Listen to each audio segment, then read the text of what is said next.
Senator McCain was monitoring the situation in Ukraine very closely, and he and I had a discussion early in December, and he inquired whether or not it would be a good time for him to travel to Ukraine. He wanted to demonstrate U.S. support of the aspirations of the Maidan.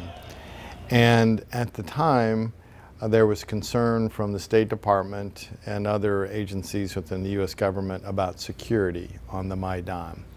And Senator McCain and I had this discussion, and he decided that he would forego his own personal safety and take the risk. He said, we've got to go and show our support to the Ukrainian people at this critical time.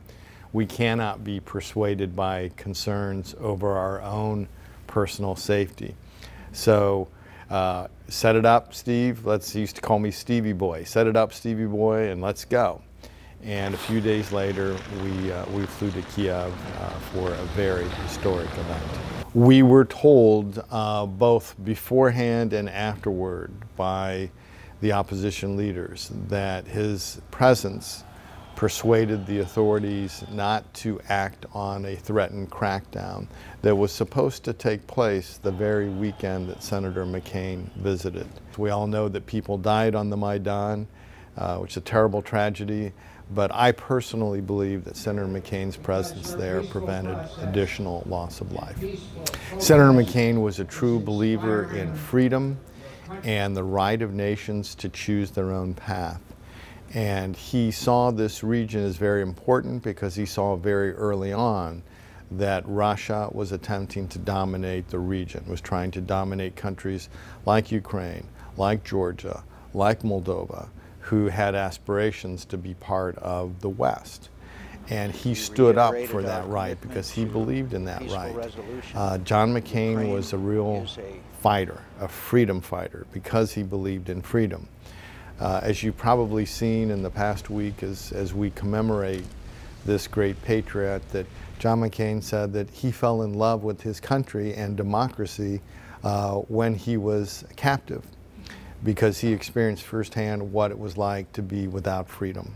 So those values were instilled with him early on, but with the breakup of the Soviet Union, he wanted to help those countries with Western aspirations to fulfill those aspirations, and he did. He was a vocal proponent of Ukraine and its attempts to become a sovereign and independent and prosperous state.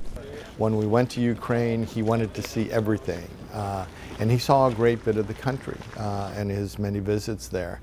But he was the same in any country he went. True interest in these countries, in their culture, in their language, in their history, in their food.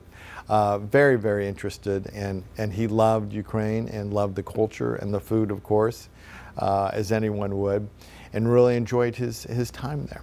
Well, again, no one will ever fill John McCain's shoes. They're too big for anyone to fill, in my view. But there are a number of leaders who have great interest in Ukraine. And I think what John McCain would urge people to do is don't focus on him, but focus on the mission. And so here at IRI, our focus is going to continue to build on the legacy of John McCain by continuing to promote freedom and democracy throughout the world.